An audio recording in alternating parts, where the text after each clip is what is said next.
구약성경 다니엘서 10장 1절부터 12절까지 찾으셔서 함께 봉독하도록 하겠습니다. 바사왕 고레스 제3년에 한 일이 벨드사살이라 이름한 다니엘에게 나타났는데 그 일이 참되니 곧 큰 전쟁에 관한 것이라. 다니엘이 그 일을 분명히 알았고 그 환상을 깨달으니라. 그때에 나 다니엘이 새 이래 동안을 슬퍼하며 새 이래가 차기까지 좋은 떡을 먹지 아니하며 고기와 포도주를 입에 대지 아니하며 또 기름을 바르지 아니하니라. 첫째 달 24일에 내가 히데겔이라 하는 큰 강가에 있었는데 그때에 내가 눈을 들어 바라본 즉 한 사람이 세마포 옷을 입었고 허리에는 우바스 순금띠를 띠었더라. 또 그의 몸은 황옥 같고 그의 얼굴은 번갯빛 같고 그의 눈은 횃불 같고 그의 팔과 발은 빛난 놋과 같고 그의 말소리는 무리의 소리와 같더라. 이 환상을 나 다니엘이 홀로 보았고 나와 함께한 사람들은 이 환상은 보지 못하였어도 그들이 크게 떨며 도망하여 숨었느니라. 그러므로 나만 홀로 있어서 이 큰 환상을 볼 때에 내 몸에 힘이 빠졌고 나의 아름다운 빛이 변하여 썩은 듯하였고 나의 힘이 다 없어졌으나 내가 그의 음성을 들었는데 그의 음성을 들을 때에 내가 얼굴을 땅에 대고 깊이 잠들었느니라. 한 손이 있어 나를 어루만지기로 내가 떨었더니 그가 내 무릎과 손바닥이 땅에 닿게 일으키고 내게 이르되 큰 은총을 받은 다니엘아, 내가 내게 이르는 말을 깨닫고 일어서라. 내가 내게 보내심을 받았느냐 하더라. 그가 내게 이 말을 한 후에 내가 떨며 일어서니 그가 내게 이르되 다니엘아, 두려워하지 말라. 네가 깨달으려 하여 네 하나님 앞에 스스로 겸비하게 하기로 결심하던 첫날부터 네 말이 응답받았으므로 내가 네 말로 말미암아 왔느니라. 아멘.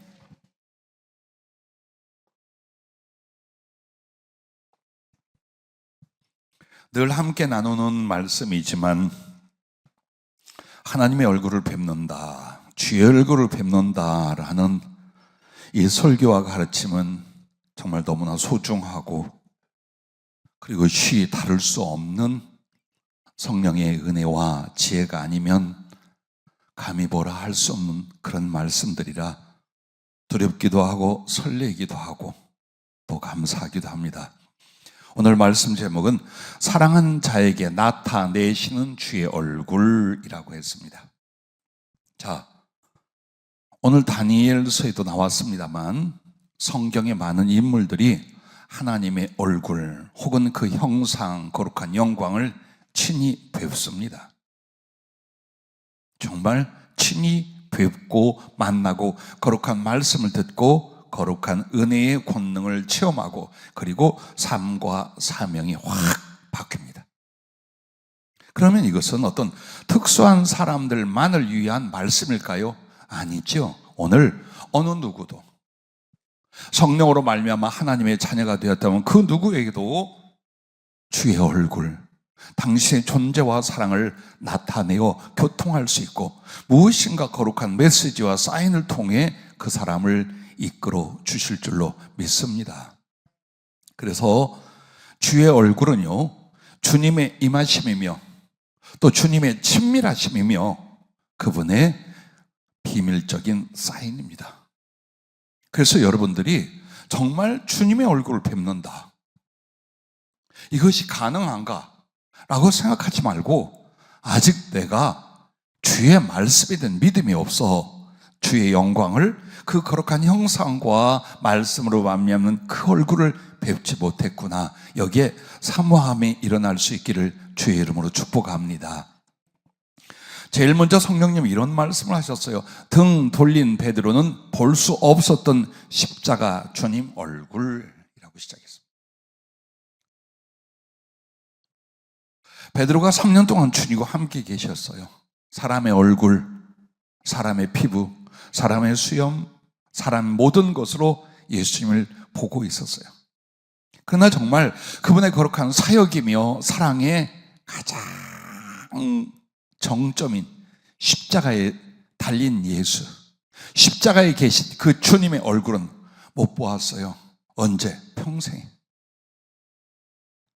두려워서 도망을 쳤다가 예수님을 배반했다가 평소 형제 같고 이웃 같은 사람의 얼굴로 그리스도의 얼굴은 보았지만 십자가에서의 그 주님 얼굴은 그는 다시는 보지 못했어요. 부활의 주님은 봤어도 십자가에 달린 주님은 그가 볼 수가 없었어요. 죽는다는 것이 몹시 두려웠겠지요. 죽거나 아니면 예수님처럼 잡혀가 말할 수 없는 고난을 겪는다는 것에 대한 염려도 있었겠지요. 또 자기가 살아갈 삶의 염려로 인해서 주님을 떠나 도망을 치게 됩니다. 즉 등을 돌리게 됩니다. 그 바람에 베드로는 영원히 십자가의 그 주님의 얼굴도 그 속에 숨겨진 비밀과 은혜와 사랑도 그는 보고 경험할 수가 없었습니다. 왜 이 말씀을 먼저 할까요? 그러나 요한을 보십시오. 그 요한과 함께 모친 마리아, 막달라 마리아 등 정말 예수님을 사랑했던 사람들은요, 체면, 살고 죽음, 어떤 손실과 고난 상관없이 사랑하는 예수님을 따라갔습니다. 오직 그들의 모든 마음과 시선은 예수님을 향했고 예수님께 고정되어 있었어요.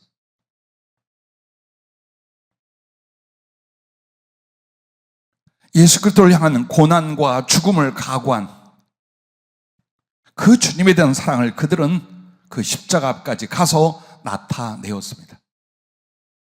그러므로 십자가에서 사랑을 위해 희생하신 주님의 사랑의 얼굴을 보고 영원히 기억하게 됩니다. 부활의 주님에게서 사랑의 언약을 이루시는 주님의 얼굴을 또한 요한과 그들은 뵙게 됩니다. 그리고 요한은 반모 유배지에서 만왕의 만주의 주 되신 재림과 심판의 주님의 얼굴을 뵙게 됩니다. 왜 이 말씀을 주실까요? 주의 얼굴을 뵙는 건 호기심, 약간의 기도, 궁금함, 나도 한번 이걸로는 안 돼요. 절대로 하나님은 그렇게 자기를 나타내시지 않습니다. 그럼 누구에게? 사랑하기에 더욱 사랑하려 하는 사람들에게요. 왜 주의 얼굴을 배우려 하느냐?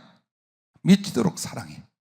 그래서 주님을 더 알고 싶고 경험하고 싶고, 그러므로 나의 사랑을 더 돈독하게 일으켜 주님 앞에 드리고 싶어서, 그래서 주님의 옷자락이라도 그의 숨결이라도 주님을 뵙고자 하는 그 간절한 사랑의 희망들이 있는 사람, 그들에게 때를 따라 주님은 나타내 주신 거래요.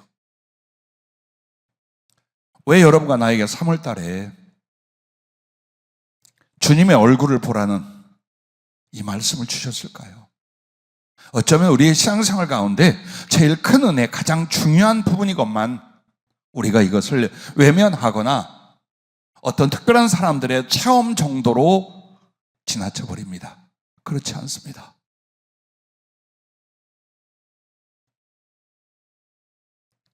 저 기타 소리 조금 줄여지지는 않을까요? 소리.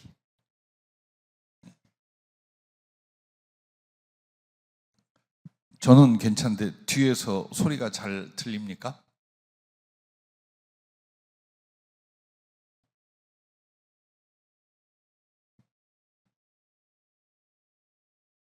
저렇게 소리가 강력할 줄 몰랐어요. 자, 요한을 보십시오. 베드로와 비교하여. 정말 예수님 가까이에 그는 가장 같이 있었어요. 그래서 항상 그가 휴식 시간이나 식사 시간이면 예수님 가슴에 기대어 있었어요.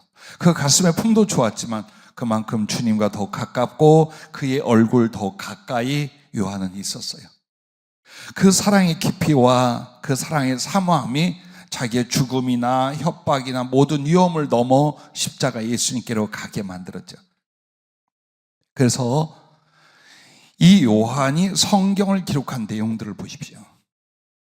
수없이 많은 구약과 신약의 성경 기록자들이 있어요. 그런데 요한은 아주 특별해요. 자, 여러분, 요한복음은 다른 복음서와 달리 그 주님의 더욱 세밀한 말씀을 기록하고 있습니다. 남들이 듣지 못한, 남들이 깨닫지 못한, 남들이 보지 못한 부분을 아주 깊게, 어떻게 가장 주님께 밀착되어 가까이 있던 사람만이 들을 수 있고 볼 수 있고 말할 수 있는 것들을 이야기하고 있습니다. 또한 요한 서신을 보십시오.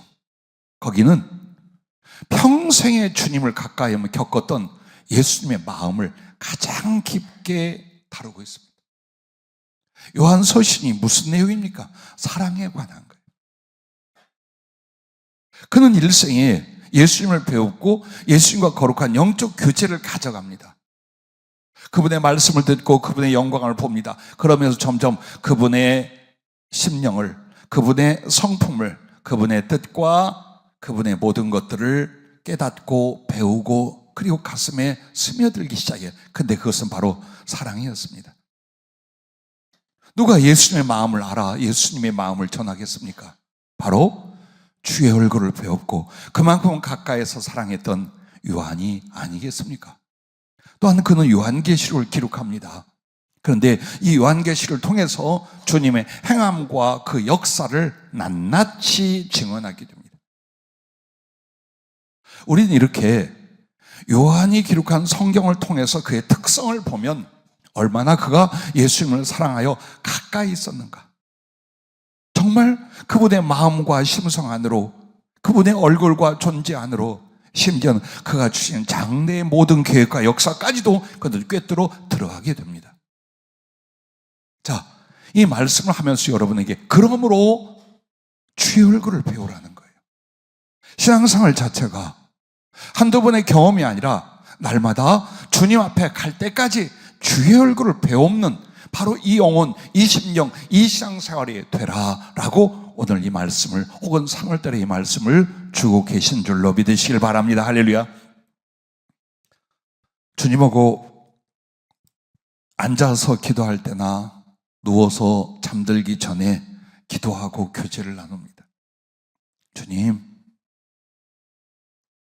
정말 주님을 보고 주님을 경험하고 이렇게 하려면 어떻게 해야 될까요? 라고 여쭸어요. 그랬더니 주께서 이렇게 대답해요. 너희에게는 한 대의 카메라와 한쪽밖에 볼 수 없는 렌즈가 있다. 그런데 그 카메라가 사람을 보고 세상을 보고 자기의 관심거리를 보고 있다면 결코 그 카메라, 그 렌즈에 나는 담길 수가 없다. 너희들이 나를 못 보는 이유는 그 하나밖에 없는 카메라로 자꾸만 삶에 대하여, 육체에 대하여, 세상에 대하여 집중하고 있는 거예요.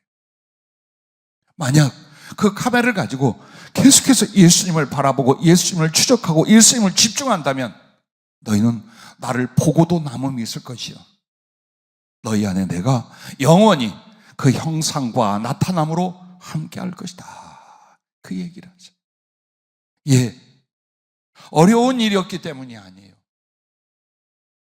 하나님의 인색한 은혜 때문이 아니에요. 우리가 베드로처럼 주님께 등을 돌리고 살아요. 그러다가 설교를 듣거나 영적 감흥이 생기면 주의 얼굴 뵙기를 원합니다. 주님을 더 사랑하며 그 안에 들어가길 원합니다. 이래. 그런데 우리의 눈은, 우리의 심령 항상 사람에게 가 있고 세상에 가 있고 물질에 가 있고 이런 것에 가 있어요. 그러니 주님이 보일 수가 있는가? 아니, 주님을 깨달을 수, 느낄 수가 있는가? 그럴 수가 없다라고 하셨습니다. 그러므로 에베소서 3장 17절에 믿음으로 말미암아 그리스도께서 너희 마음에 계시게 하시옵고 라고 말합니다.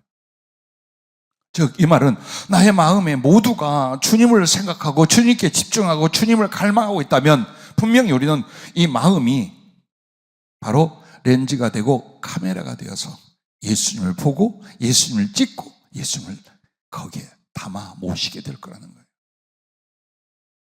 여기에 있다는 거예요. 그럼 누가 주님께 집중하고 주님께 집착하며 당신께 몰두할 수 있을까요? 사랑하기에 더 사랑하려는 사람만 그래요. 정말 예수님을 사랑한다면 모든 마음과 모든 생각과 모든 소망이 주님에게 갑니다. 그리고 이 정도의 은혜와 경험으로는 절대 만족할 수 없어요. 더 알고 싶고 더 가까이 하고 싶고, 나는 여인을 통한 사랑도 해봤습니다만 솔직히 말해서 내게 영원히 잊지 못할 사람과의 사랑은 자식이고 어머니였습니다.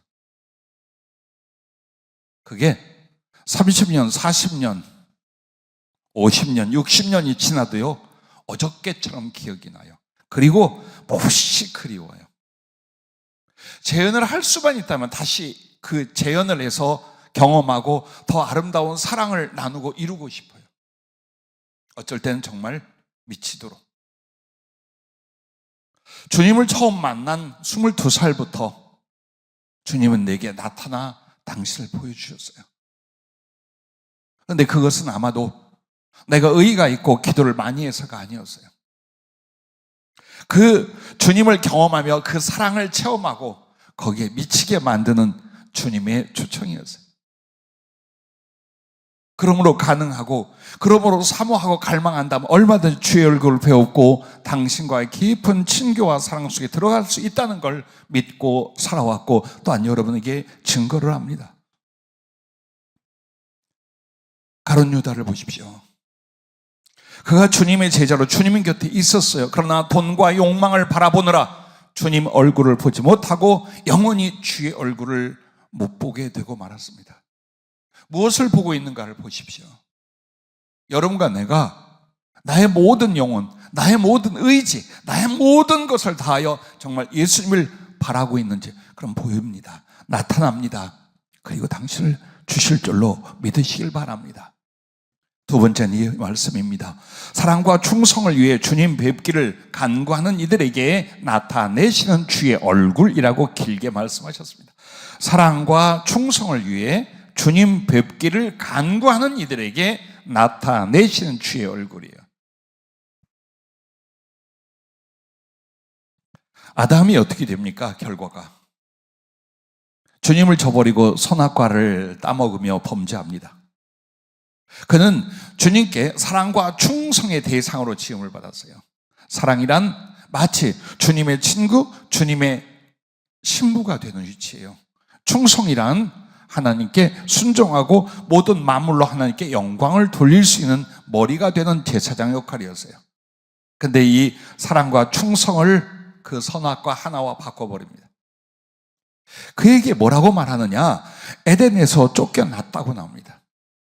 그 에덴은 무엇입니까? 얼마나 화려하고 얼마나 영광스럽고 얼마나 풍성하고 이게 필요한 게 아니에요. 거기는 하나님이 직접 오셔서 아담과 얼굴을 마주대하고 함께 거닐며 사랑하는 실존이었다는 거예요. 거기로부터 떠났어요.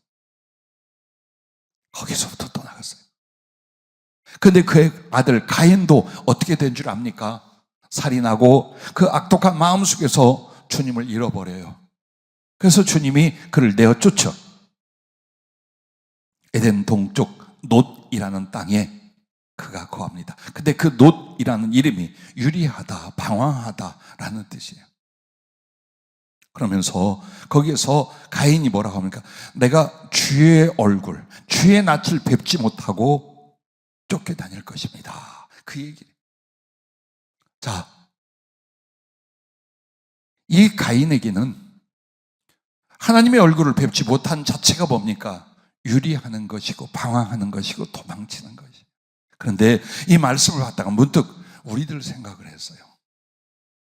우리는 우리의 인식과 의식으로 말미암아 마치 하나님 앞에 예수님과 깊은 사랑을 하는 것처럼 하고 있는데 정말 맞습니까?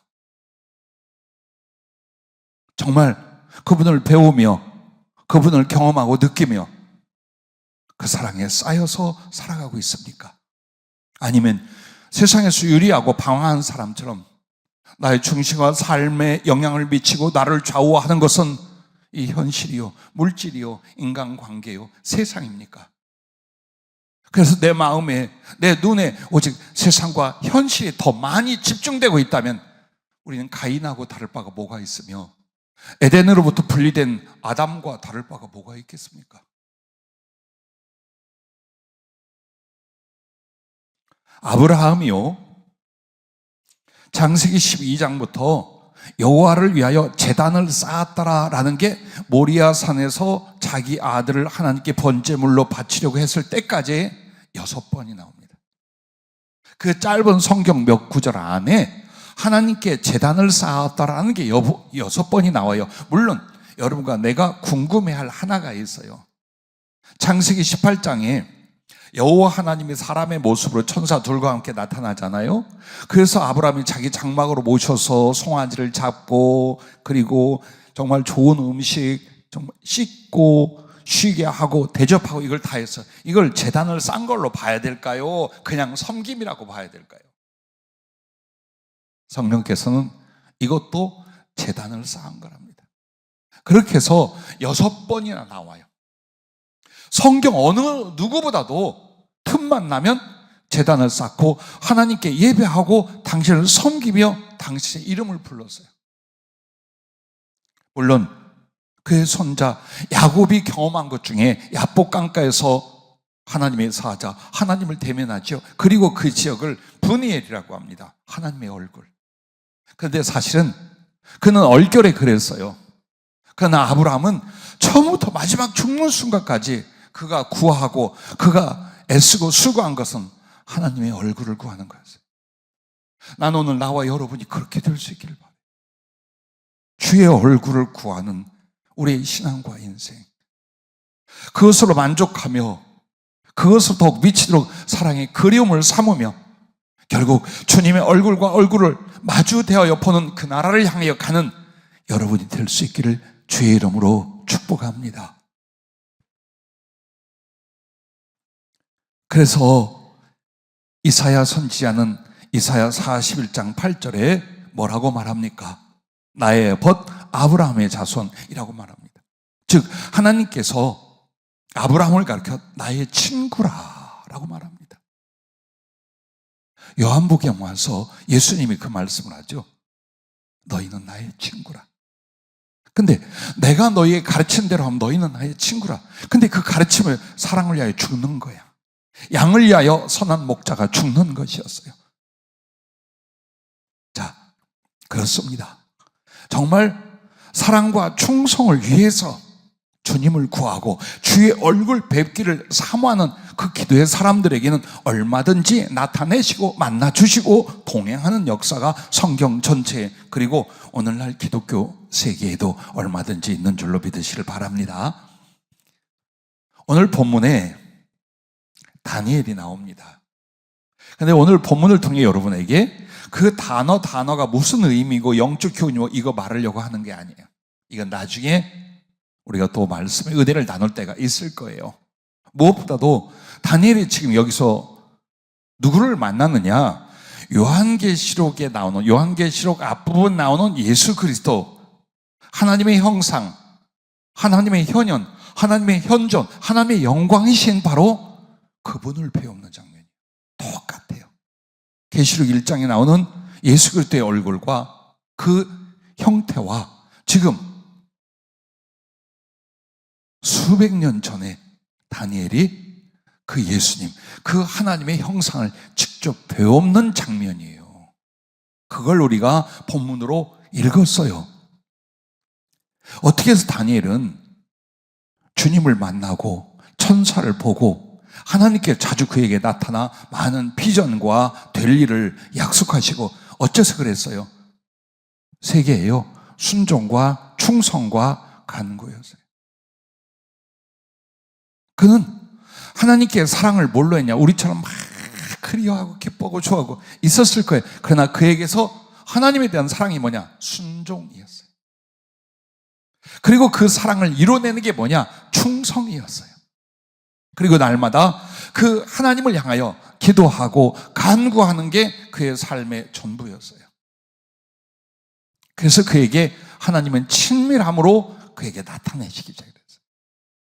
아브라함에게 내가 비밀이 있겠느냐 하신 주님이 다니엘에게 그 무엇도 비밀로 삼지 않았어요.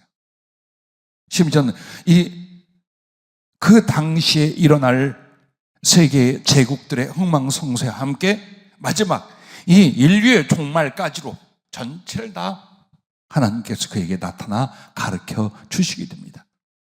오늘 다니엘에게 받을 교훈은 수천 가지가 넘겠습니다만 바로 주의 얼굴을 친히 배우는 그 다니엘은 바로 순종과 충성과 기도의 사람이었다라는 것입니다. 그러므로 주님 뵙기를 간구하고 성령으로 충만하기를 기도하고 갈망과 사모를 갖지만 그 기도 속에 뭐가 앞서야 돼요? 순종과 충성이 있어야 돼요. 만약 여러분에게 순종과 충성이 없는데 자꾸 예수님을 만나고 하나님의 영광과 형상을 본다, 그러면 여러분은 두 가지 병에 빠집니다. 하나는 잘난 체 엄청나게 합니다. 나는 예수님을 보고 하나님을 친히 본 사람이야, 요따위 짓 합니다. 또 한 가지는 뭔 줄 압니까? 별 볼 일 없어요. 보기는 봤는데 자기 속으로 아무 감흥도 은혜도 변화도 안 일어나요. 난 우리 청년들이나 많은 이들이 예수님을 봤다, 경험했다라는 거 너무 기쁘고 감사하고 축복이에요. 그런데 그게 유지가 돼야지. 그리고 난 뒤에 영혼과 삶의 변화가, 주님을 향한 사랑의 7배가 일어나야지. 하나의 경험으로 끝나는 거예요. 그게 더 위험해요. 그래서 주님은 모든 은혜를 주실 때 뭘 보느냐? 진실성을 봐요. 순종도 계속해야 그게 진실이고, 충성도 계속해야 그게 진실이고, 기도도 계속해야 그게 진실이야. 바로 그런 이들에게라면 주님 얼마든지 당신 자신을 나타내시는데, 그 나타내심이 뭐냐? 자기를 주심이에요. 하나의 경험으로 끝나는 게 아니라 당신 자신을 그만큼 가까이서 그에게 경험하고 소유하고 사랑할 수 있도록 내어주시는 은혜라는 것을 또한 잊지 마시기를 바랍니다.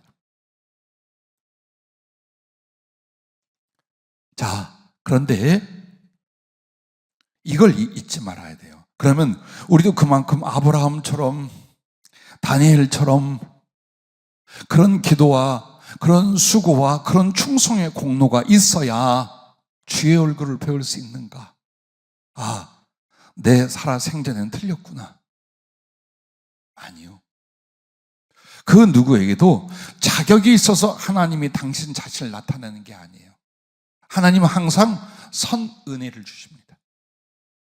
그 사람의 중심과 미래를 보시고 그 사람이 감당치 못할 과분한 은혜를 그에게 베풀어 주시는 거예요.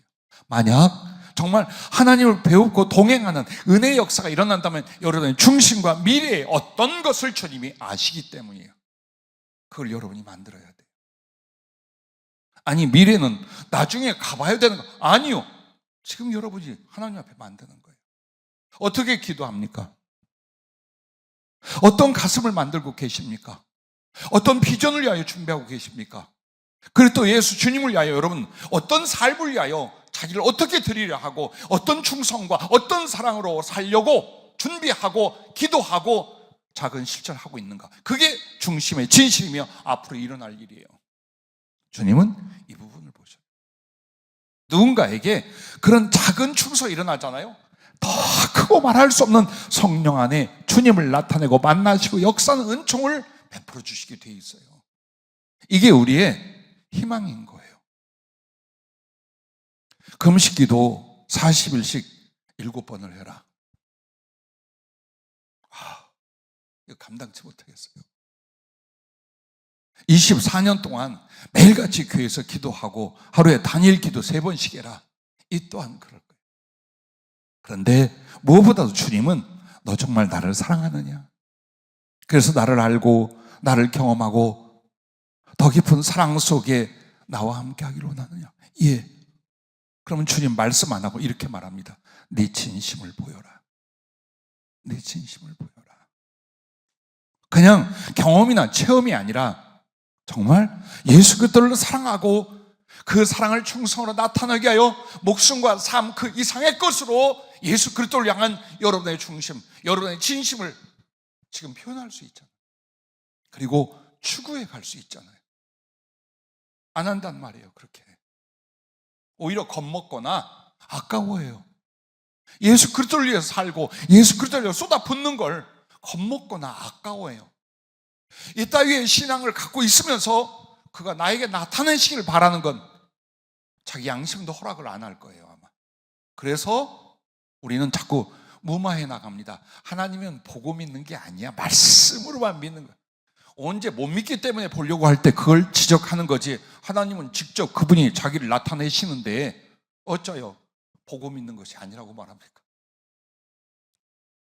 그래서 하나님을 배우게 한다는 것, 하나님을 배울 수 있다는 것, 그만큼 그분에 대한 사랑으로, 그분과의 관계 안으로 그분을 향한 중심과 그리고 그 사랑의 충성을 위한 미래가 예비되어 가는 사람들, 그들에게 나타내시는 거예요.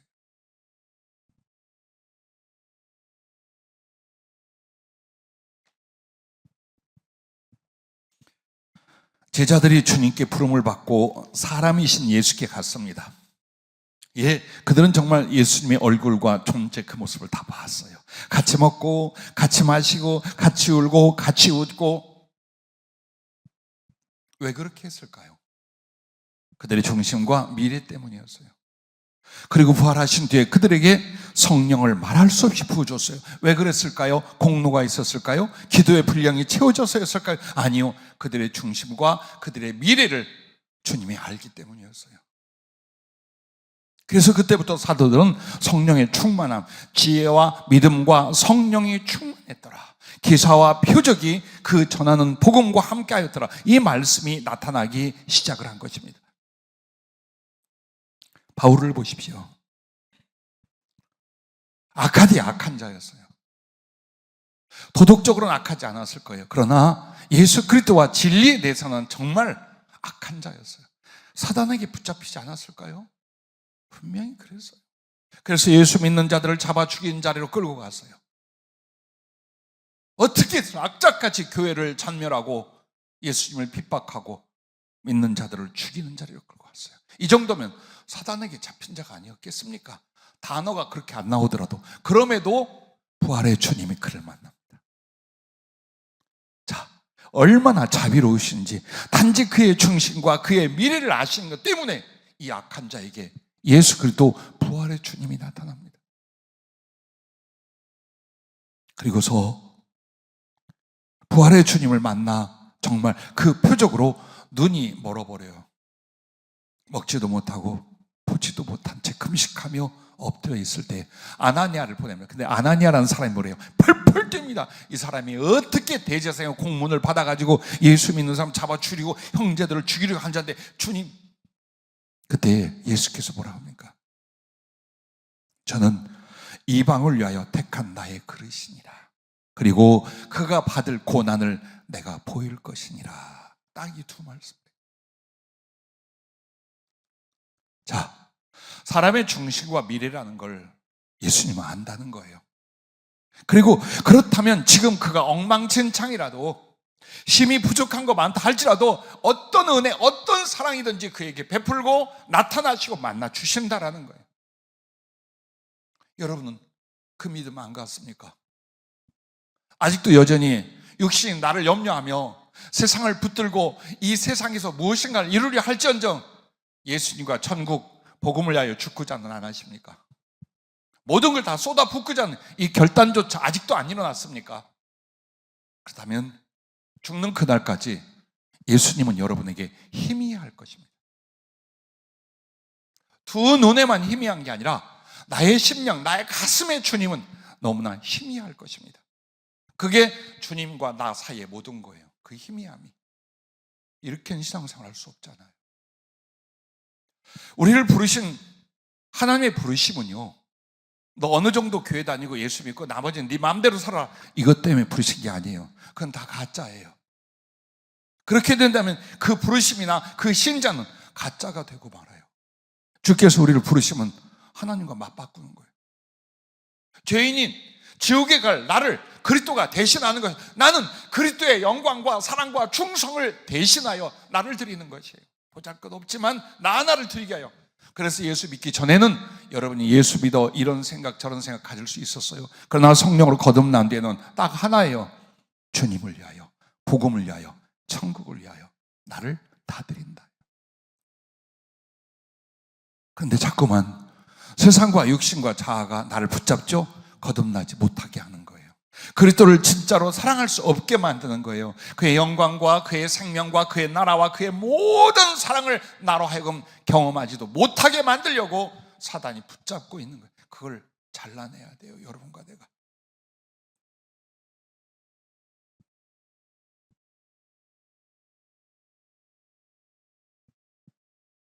사실 저도 예수님을 직접 보고 만나고 이 많은 세월을 살았어요. 그래 여러분에게 소망이라고 더 자신 있게 말하는 건 먼저 주신 은혜이지 대가나 공로로 받는 은혜가 아니라는 것입니다. 왜 성령이 오늘 주의 얼굴을 배우라고 말씀했을까요? 주의 얼굴을 배우는 것과 보지 못하는 건 하늘과 땅 사이의 믿음을 만들어요. 그리고 아무리 주님을 사랑하는데 모른단 말이에요. 그 주님에 관한 몇몇 이야기를 알 뿐 주님의 마음도 주님의 얼굴도 주님의 사랑도 주님과의 경험도 일어나지 않는 사람이 얼마나 예수님을 사랑할 수 있을까요? 그래서 주님이 바로 주님에 대한 사랑이 이미 시작이 됐잖아요. 여기 누구나.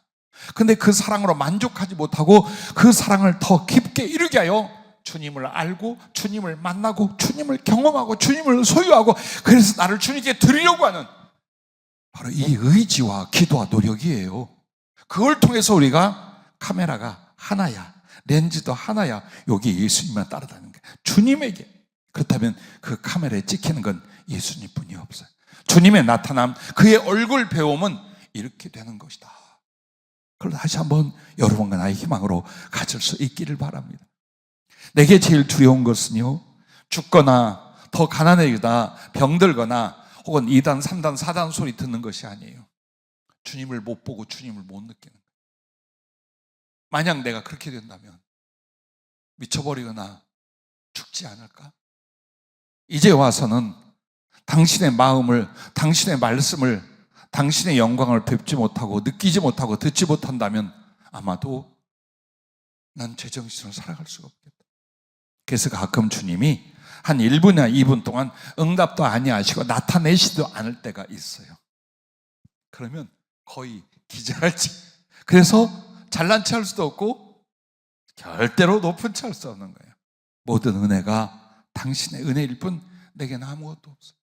나란 존재에게는 어떤 조건도 그리고 그 은혜를 받을 만한 이유도 없어요. 그냥 자비와 긍휼이에요. 그런데 그걸 통해서 그러지 못할 내가 주님을 좀 더 사랑할 수 있게 되고 당신과 나의 미래를 준비하여 삶을 던질 수 있게 되도록 그렇게 이끌어 가신다는 사실입니다. 자, 오늘 본문에는 다니엘과 바울이 공통점이 있어요.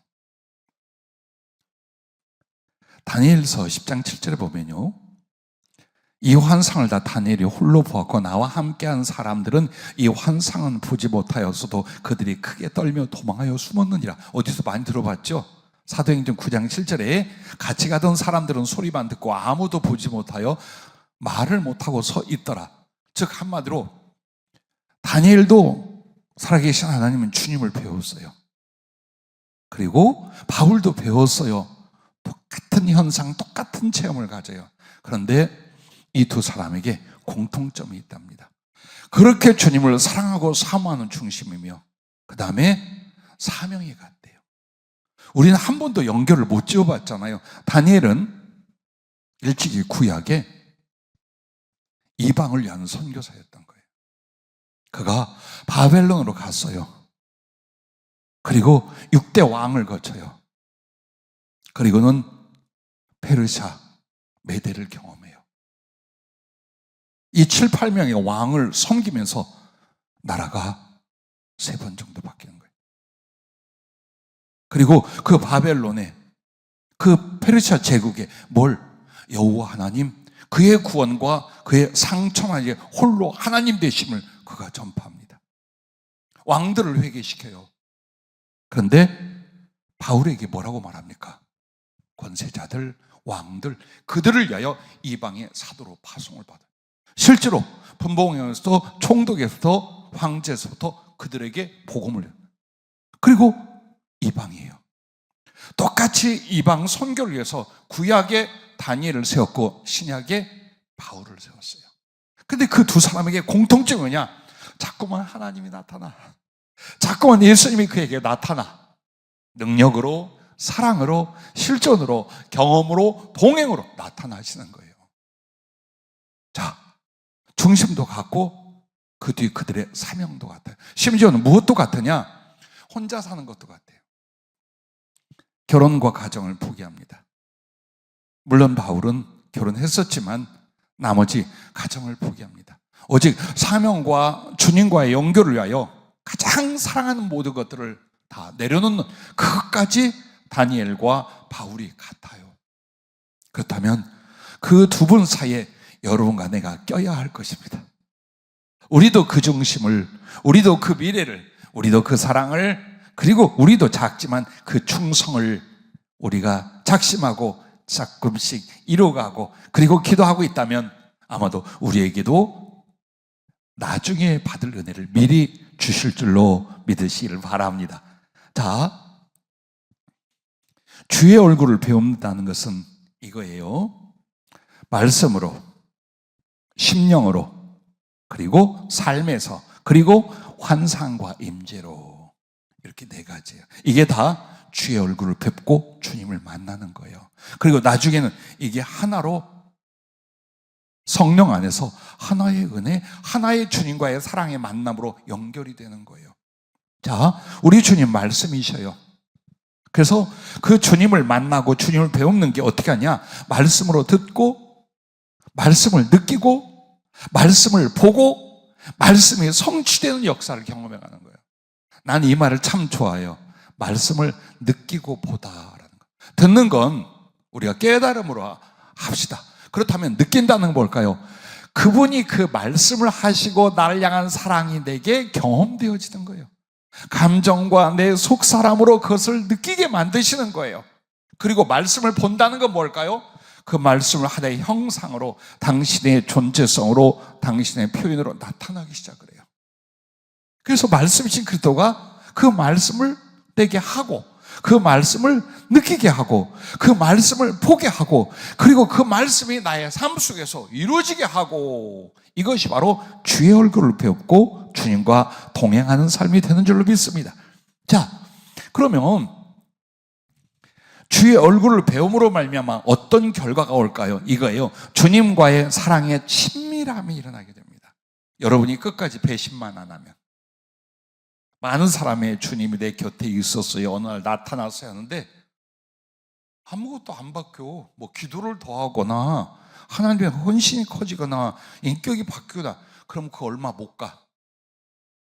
그건 얼마 못 가요. 정말 못 가요. 중요한 건 주의 얼굴을 언제쯤 한 번쯤 봤더라, 경험했더라가 아니라 계속 동행인 거예요.